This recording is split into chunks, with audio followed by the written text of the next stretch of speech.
ሰላም ጤና ይስጥልን እንደምንውላችኋል እንደምናመሻችሁ እንደያላችሁበት ሀገር ሰዓት አቆጣጠር ሰላምታችን ድረሳችሁ። ይህ የፋኖ ድምጽ ነው። ዓለም አቀፍ ፋኖ ሚዲያ በየዕለቱ ወደ እናንተ የሚያደርሰው ማለፋኖ ዜና ጥንቅር እነሆ ዛሬም ዝግጅቱን ጨርሶ ወደ እናንተ መድረስ ጀምሯል። ዋና ዋና የምንላቸውን የአውደ ግንባር መረጃዎች አስተዋውቀናችሁ ወደ ዝርዝሩ እንሸጋግራለን። በርካታ የፋሽስቱ አገዛዝ የመከላከያ ሰራዊት አባላት ፋኖን እየተቀላቀሉ ቀጥለዋል። በዚህም 4 የመከላከያ ሰራዊት የምስራቅ አማራ ቀጠና ምኒልክ እዝ የፋኖ አባላትን መቀላቀላቸው ተሰምቷል። በተመሳሳይ ከ10 በላይ የመከላከያ ሰራዊት አባላት ደግሞ የሰሜን አማራ ቀጠና በላይ እዝ የአራተኛ ደጃዝማች ኮር አርበኞች ክፍለ ጦር አባላትን መቀላቀላቸው ነው የተሰማው። በዝርዝር እንመለከተዋለን። በአፋባ በላይ እዝ የዳግማዊ ቴዎድሮስ 5ኛ ኮር የቡድን መሳሪያዎችንና የመገናኛ ሬዲዮዎችን ጨምሮ በርካታ የጠላትን ኃይል መማረኩ ታወቀ። በዛሬው ዕለት ጥር 1 ቀን ከንጋቱ 11 ሰዓት ጀምሮ በተደረገው እልህ አስጨራሽ አውደ ውጊያ በርካታ ድሎችን ተጎናጽፏል። እናስቃኛችኋለን። ህፃናትን ኢላማ ያደረገ ጥቃት በምስራቅ ጎጃም ዞን በሰዴ ወረዳ ተፈጸመ። ከ9 ዓመት እስከ 12 ዓመት የሚሆኑ ህፃናት ተሰብስበው የገና በዓል በሚጫወቱበት ወቅት ነው የአብይ አህመድ ስርዓት ጥቃቱን ፈጽሞ ከፍተኛ ጉዳት ያደረሰው። ሌላኛው መረጃችን ነው። የምኒልክ እዝ 2ኛ ዙር የፖለቲካ መኮንን ሰልጣኞችን በደማቅ ሁኔታ አስመርቋል። ጤና ይስጥልን በድጋሜ ውድ አድማጭ ተመልካቾች ከኛ ጋር ከቆያችሁ እነዚህንና ሌሎች አበይት መረጃዎችን እያደመጣችሁ ትቆያላችሁ። እስከ ፍጻሜው ድረስ አብራችሁን ሁኑ። በምስራቅ አማራ ቀጠና መረጃችን ነው የምንጀምረው። የብርሃኑ ጁላ የብልጽግና ሰራዊት መረጃዎች በቁጥጥር ስር ዋሉ። የምኒልክ እዝ የደጋው መብረቅ ኮር ታህሳስ 29 ቀን የብርሃኑ ጁላ መረጃዎችን በቁጥጥር ስር ውሏል። ከአማራ ማህበረሰብ ያለባበስና እንቅስቃሴ ባህል ተመሳስለው የገናን በዓል ስነ ስርዓት ምክንያት በማድረግ ወደ ስታይች ከተማ ሰርገው መግባት የአማራን ህዝብ በድሮ ለማስመታት እንቅስቃሴ ላይ እንዳሉ በደጋው መብረቅ ኮር ደጀን ክፍለ ጦር ፋኖዎች በቁጥጥር ስር ውሏል። ዘውስጥ የመከላከያ ሰራዊት መረጃዎች ወደ ፋኖ ቀጠና ገብተው የጥፋት ዓላማቸውን ሊፈጽሙ ሲሉ በፋኖ እጅ ከፍንጅ የዋሉ ሲሆን ከዚህ ቀደም በተለያዩ ቦታዎችም በኮሩ አሃድ ፋኖች መሰል ኩያኖች በቁጥጥር ስር ውለው የአማራን ህዝብ መታደግ ተችሏል።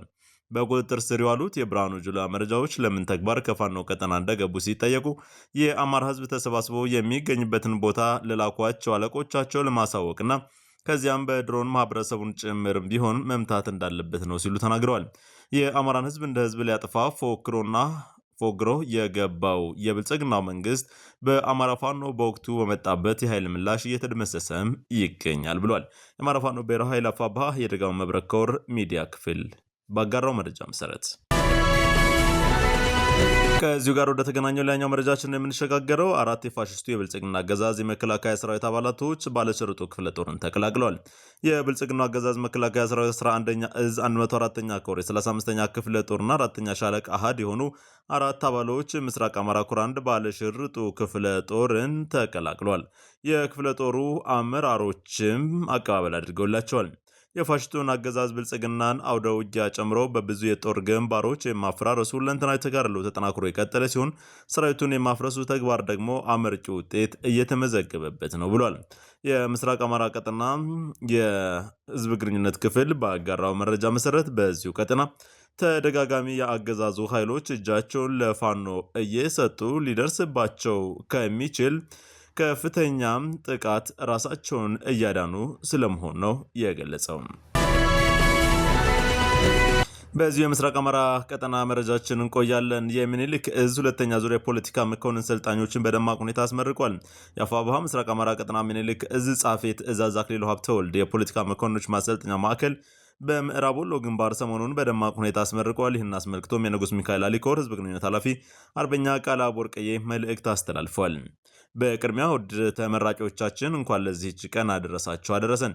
ከምረቃው በተጨማሪ በምዕራብ ወሎ ግንባር 8 ወረዳዎችን ያካለ የማጥቃት ቅንጅታዊ ዘመቻን ተከትሎ በኮራችን ሰራዊት በተፈጸመው የጦር ሜዳ ጀብዱ እንኳን ደስ ያላችሁ ሲል ጀምረዋል። ለክርስትና እምነት ተከታዮች አርበኞችና ለመላው እምነት ተከታዮች በሙሉ የመልካም ገና በዓል ምኞቴን የሚገልጽላችሁ የዕዳ ደብዳቤያችን ይቀደዳል፣ አማራ ዳግም ይወለዳል በማለት የእዛችን የፖለቲካ መምሪያ ያሰራጨውን የበዓል መልእክት አርዕስት በማስታወስ ጭምር ነው ብሏል ምኒልክ እዚህ ህዝብ ግንኙነት ክፍል። የዛችን የፖለቲካ መምሪያ በመልእክቱ የድርጅታችንና በተዋረድ ያለው መላ የፖለቲካ አመራሩ ወታደራዊ ኃይሉ ያገኘውን ድል በፖለቲካው መድገም ግድ ነው። ስለሆነም እንደ ትናንት ሁሉ ነጻ በወጡ ቀጠናዎች ህዝብን ማደራጀትና ንቅናቄ መፍጠር፣ አዲስ ኃይል መመልመል፣ የህዝብ ተቋማትን በመጠበቅ የሲቪል አደረጃጀትን ማዋቀርና ሌሎች ፖለቲካዊ ተግባራትን አበክራችሁ እንድትሰሩ በጥብቅ እናሳስባለን ማለቱ ይታወሳል። ይህንን ያደራ መልእክትና የእዛችንን የፖለቲካ መምሪያ ትዕዛዝ በማክበር ተቆጥረው የተሰጡ ስራዎችን በእውቀትና በእውነት መስራት የሚችል ብቁና ንቁ ኃይል ለማፍራት በማሰብ የቅድመ ዝግጅት ስራ ሲሰራ እንደነበረም ነው የገለጸው። በዚህ መሰረት የአማራ ፋኖ ብሔራዊ ኃይል ምስራቅ አማራ ቀጠና ምኒልክ ዕዝ የፖለቲካ መምሪያ ከዕዙ ትምህርትና ስልጠና መምሪያ ጋር በመተባበር ከንጉስ ሚካኤል አሊኮር 5 ክፍለ ጦሮች ለተውጣጡ አርበኞች የፖለቲካ መኮንነት ስልጠና ሲሰጥ መሰንበቱ ይታወቃል። ብቃት ያላቸውና የመውጫ ፈተናውን ከግማሽ በላይ ውጤት በማምጣት ማለፍ የቻሉት ሰልጣኞች በትላንትናው ዕለትም ለምረቃ ዝግጁ ሆነው ቀርበው ሊመረቁ ችለዋል። የአማራ ፋኖ ብሔራዊ ለፋባ ምስራቅ አማራ ቀጠና ምኒልክ ዕዝ ትምህርትና ስልጠና መምሪያ የመደባቸው ባለሙያዎች ስልጠናውንም ሰጥተዋል። ስልጠናው ፖለቲካዊ ብቻ ሳይሆን ወታደራዊ መልክ የነበረው ሲሆን ጀነራል ተፈራ ማሞ ጭምር ለሰልጣኞች ልምዳቸውን አካፍለዋል ተብሏል። የአማራ ፋኖ ብሔራዊ ኃይል ምስራቅ አማራ ቀጠና ምኒልክ ዕዝ ወታደራዊ ስልጠና መምሪያ ኃላፊ ኮማንዶ ዮሴፍ አስማር እና ምክትሉ ኮማንዶ ጌታቸው ሲሳይ በአካል ተገኝተው ለፖለቲካ መኮንኖች ወታደራዊ ስልጠናም ሰጥተዋል። የአማራ ፋኖ ብሔራዊ ኃይል ምስራቅ አማራ ቀጠና ምኒልክ ዕዝ ወታደራዊ ባለሙያና አሰልጣኝ የሆነው የቀድሞ አማራ ልዩ ኃይል የአባይ ክፍለ ጦር ከፍተኛ አመራር ሻለቃ ክንዱ ሰውነት እንዲሁም የአማራ ፋኖ ብሔራዊ ኃይል ምስራቅ አማራ ቀጠና ምኒልክ ዕዝ ሜካናይዝድ ሞርተር አሰልጣኝ መቶ አለቃ ታደሰ አስፋው ለፖለቲካ መኮንኖች ወታደራዊ ትምህርትና ስልጠናም ሰጥቷል። ሰልጣኞች በፖለቲካ ብቻ ሳይሆን በወታደራዊም ዘርፍ ብቁ እንዲሆኑ የማድረግ ስራ ተሰርቷል ያሉት የጀመርነውን የህልውና ትግል በትጥቅም የታገዘ የፖለቲካ ትግል እንደመሆኑ መጠን ፖለቲካው ጠመንጃውንም ማዘዝ እንዳለበት፣ እያንዳንዱ የምንተኩሰው ጥይት የፖለቲካ ውጤት ስለሆነ ውስጥ መግባት እንዳለበት፣ ጦርነቱ በፋኖ በኩል ፍትሐዊ ጦርነት ሊባል የሚችል ስለሆነ የፍትሐዊ ጦርነት መለኪያዎችን በሙሉ ከግምት ባስገባ መልኩ ትግሉ እንዲቀጥል ማድረግ እንደሚገባ፣ ፋኖ የአማራ ህዝብ ተስፋና የደህንነት ዋስትና ሆነው እንዲቀጥል ሁሌም የህዝብን ፍላጎትና ክብር መጠበቅ እንደሚገባ፣ ትግሉ በእውነት በእውቀት እና በጠንካራ ምክንያት መመራት እንዳለበት፣ ለፋኖ የሚያስፈልግ የገንዘብና ቁሳቁስ ድጋፍ አሰባሰብ ሂደት መቀየር እንዳለበት፣ እንዲሁም ግልጸኝነትና ተጠያቂነት ያለው አሰራር እንዲሰፍን የአማራ ህዝብ ራሱንም በራሱ እንዲያስተዳድር ፋኖ በሲቪል አስተዳደር መዋቅር ውስጥ ጣልቃ የማይገባበትና ህዝባችን ለአካባቢያዊ ችግር አካባቢ መፍትሄ የሚሰጥበት የፖለቲካ ምህዳር እንዲፈጠር ወዘተ አይነት የትግሎ መፍትሄዎች የተባሉ ሀሳቦችን በተግባር መተርጎም የሚችሉ ዘንድ የንድፈ ሀሳብና የጽንሰ ሀሳብ ስልጠና የተሰጣቸው የፖለቲካ መኮንኖች ከምርቃቸው ዕለት ቀደም ባሉት ተከታታይ 2 ሳምንታት ከ20 በላይ ህዝባዊ መድረኮችን እንዲመሩ ተደርጓል። ሰልጣኞች ፖለቲካ ማለት ምን ማለት እንደሆነና የመንግስት ኃላፊነት ከምን እስከ ምን እንደሆነ ጭምር ተረድተው ትግሉን በእውቀት ለማስኬድ የሚችሉበት ግንዛቤ እንዲኖራቸውም ተደርጓል። ሰልጣኞች አማራ ህዝብ ኢትዮጵያን እየሰራና ሉዓላዊነትን ያስከበረ ባንዲራዋንም ያላስደፈረ ህዝብ መሆኑን በአግባቡ ይገነዘቡ ዘንድ የሚያስችል ትምህርት የተሰጣቸው ሲሆን ከዚህ በተጨማሪም ስለ ማህበረሰብና መንግስት ግንኙነት፣ ስለ ዜጎች መብትና ነጻነት፣ ስለ አማራ ብሔርተኝነት ውልደትና እድገት እድሎችና ተግዳሮቶች፣ ስለ አማራነትና ኢትዮጵያዊነት፣ ስለ ጸረ አማራ ትርክት፣ ስለ አማራ ዘር ፍጅትና የህልውና ትግል፣ ስለ ፋኖነት ከትላንት እስከ ዛሬ ስለ አማራ ፋኖ ትግል ስረ ምክንያት በትግል ሂደት ማለትም ከ2015 እስከ 2018 ስለ ተስተዋሉ ችግሮች መነሻና ውጤት እንዲሁም የማስተካከያ እርምጃዎችን በተመለከተ በቂ ግንዛቤ እንዲኖራቸውም ተደርጓል። የምኒልክን የአመራር ጥበብ በማስታወስ በምኒልክ መንገድ ሀገር የማትረፍና የመስራት እንዲሁም አማራን ከፈጽሞ ማጥፋት የማዳን ኃላፊነት የተጣለባቸው የዛሬ ተመራቂዎች ከጻፌ ትዕዛዝ አክሊሉ ሀብተወልድ የፖለቲካ መኮንኖች ማሰልጠኛ ማዕከል ያገኙትን እውቀት ወደ መሬት አውርደው ችግር ፈቺ እንዲሆኑና ፋኖን ከህዝብ ጋር ማቀራረብ እንዲችሉ ይጠበቃል ብሏል። የምስራቅ አማራ ቀጠና ምኒልክ ዕዝ በዛሬው ዕለት ባወጣው መግለጫ። ውድ አድማጭ ተመልካቾች አሁንም መረጃችን እንደቀጠለ ነው። ህጻናትን ኢላማ ያደረገ ጥቃት በምስራቅ ጎጃም ዞን ሰዴ ወረዳ ተፈጸመ። ከ9 ዓመት እስከ 12 ዓመት የሚሆኑ ህጻናት ተሰባስበው የገና በዓል በሚጫወቱበት ወቅት በአብይ አህመድ ነፍሰ ገዳይ ሚሊሻዎች በተተኮሰ ጥይት 5 ቆስለው ሆስፒታል ገብተዋል ነው የተባለው።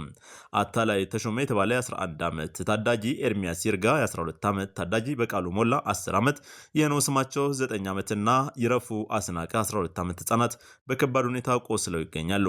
ከህፃን እስከ መነኩሴ እህልና እንስሳትን ሳይቀር ያለ ርኅራኄ የጨፈጨፈ ያለን ስርዓት ለማስቆም ሁሉም የሚጠበቅበትን ማድረግ ይገባዋል። የዓለም አቀፉ ማህበረሰብም እንዲህ አይነት ኢሰብአዊ ድርጊቶችንና የጦር ወንጀሎችን ሊያወግዝ ይገባል ብለዋል የአፋባ ቴዎድሮስ ዕዝ ህዝብ ግንኙነት መምሪያ። በአፋብኃ በላይ እዝ ዳግማዊ ቴዎድሮስ ኮር የቡድን መሳሪያዎችን የመገናኛ ሬዲዮዎችን ጨምሮ በርካታ የጠላትን ኃይል መማረኩ ታወቀ።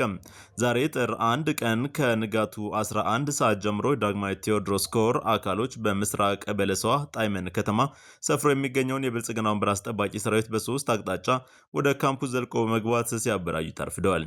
በጨበጣ ውጊያ የጠላትን ሁለት ምሽጎች በመደርመስ የአብይን ግብስብስ ኃይል እያራወጡ ሻምበል መሪዎችን በመደምሰስ ቀሪዎቹን አባላት ሙትና ቁስለኛ በማድረግ በመጨረሻ ምርኮኛ አድርገዋቸዋል የተባለው። ይህ አውደ ውጊያ ላይ ያተኮረ ተወራሪ ኃይል አጼ ያሱ ክፍለ ጦር በዞዛምባ ክፍለ ጦርና የንስር በለሳ ክፍለ ጦር የተወሰኑ አካላት እንዲሁም የኮሩ የስራ አስፈጻሚ አካላት በውጊያው በመሳተፍ ጠላትን አንገት ያስደፋ ድል እንዲመዘገብና ጎንደር የበጋሻው ክፍለ ጦር የቆረጣ ውጊያ ስልትን በመጠቀም የጠላትን ኃይል አንገት አስደፍቶ እንዲማረክ ትልቅ ሚና ተጫውተዋል ተብሏል። በውጊያው ከተገኙ ድሎች መካከል 1000 የብሬን ተተኳሽ፣ 2000 የክላሽ ተተኳሽ፣ 100 የእጅ ቦምብ ተማርኳል ተብሏል። 2 የመገናኛ ራዲዮ፣ 3 ብሬን፣ ከ55 በላይ ክላሽንኮቭ ጠመንጃዎችም የተማረኩ ወታደራዊ ቁሳቁሶች ናቸው። ከወታደራዊ ቁሳቁሶች መካከልም ገቢ የተደረጉት ሲሆን በሰው ኃይልም ከደረሰበት ኪሳራ መካከል 25 የመከላከያ እስከ ሙሉ ትጥቁ ተማርኳል። 37 በላይ መከላከያ እስከ ወዲያኛው ተሸኝቷል። 35ቱ ደግሞ ቁስለኛ የተደረጉ ሲሆን በአጠቃላይ ወደ 97 የሚደርስ የአገዛዙ ኃይል ሙትና ቁስለኛ ሆኗል። እድል የቀናው ደግሞ መማረኩ ነው የተሰማው። የጓላ የመጀመሪያ ደረጃ ሆስፒታልና አርባያ ሆስፒታልን በቁስለኞች መጥለቅለቁ ነው የተነገረው። የአፋብኃ ሰሜን አማራ ቀጠና በላይ ዘለቀ ዕዝ ዳግማዊ ቴዎድሮስ ኮር ህዝብ ግንኙነት ኃላፊ ፋኖ አብነት ሞላ ባጋራው መረጃ የአራተኛ ደጃዝማች ኮር ለአርበኞች ክፍለ ጦር ሻለቃ በሪሁን ገብረየስ ብርጌድ እና ለዘራይ ብርጌድ እጅ የሰጡ የአገዛዙ ሰራዊት አቀባበል ተደረገላቸው። ከ10 በላይ የሚሆኑ የመከላከያ ሰራዊት አባላቱ ለአራተኛ ደጃዝማች ኮር አርበኞች ክፍለ ጦር ስር ለሚንቀሳቀሰው ሻለቃ በሪሁን ገብረየስ ብርጌድ እና ለዘራይ ብርጌድ እጅ ሰጥተዋል። የአገዛዙ ኃይሎች የተፈጸመ የሚገኘውን የንጹሃን ጭፍጨፋና ግድያ በመቃወም የፋኖን ፍትሐዊና ትክክለኛ የትግል መስመር በመረዳት እጃቸውን ለመስጠት ስለማሰባቸው ነው የገለጹት። የኮር የክፍለ ጦርና የብርጌድ አባላት አቀባበል ያደረጉላቸው ሲሆን አጠቃላይ ስለ ትግሉ ያላቸውን መረዳትም እንደዚሁ ግንዛቤ እንዲወስዱ ነው የተደረገው። በአጠቃላይ በትግሉ ሂደት ላይ ከዚህ በኋላ አብረው ከፋኖ ጋር ሊታገሉ እንደሚችሉም ሁነቶች እንደሚመቻቹላቸውና ከዚህ የበለጠም አስፈላጊ ሁኔታዎች እንደሚሟሉላቸውም ለማወቅ ተችሏል። ከዚህ ባሻገር የኮሩ የህዝብ ግንኙነት መምሪያ ኃላፊ አርበኛ ባንዲራው ግርማይም ሌሎች እጃቸውን መስጠት የሚፈልጉ የአገዛዙ ወታደሮች ካሉ መልካም አቀባበል እንደሚደረግላቸውም ነው ያስታወቁት። በሁሉም ቀጠናዎችም እንደዚሁ ከአገዛዙ ኃይል እጃቸውን ለሚሰጡ የመከላከያ አባላት ጥሩ አቀባበል እንደሚደረግላቸውም በተለያዩ ጊዜ መዘገባችን ይታወሳል። ወደ ዓለም አቀፍ ፋኖ ሚዲያ ቤተሰቦች አድማጭ ተመልካቾች ከዓለም አቀፍ ፋኖ ሚዲያ ለዕለቱ ያዘጋጀናቸው አበይት መረጃዎች በዚሁ ተጠናቀዋል። መረጃዎቹን ወደ እናንተ እያደረስኩ ቆይታ ያደረኩት ወንዳለ ቢክስ ነኝ። ስላደመጣችሁን አብራችሁን ስለቆያችሁ ወደፊትም ስለሚኖረን የአብሮነት ጊዜ እጅግ አድርገን እናመሰግናለን። በሌላኛው የመረጃ ሰዓት ዳግም እስከምንገናኝ ድረስ በያላችሁበት ቸር እንዲገጥማችሁ ተመኘሁ።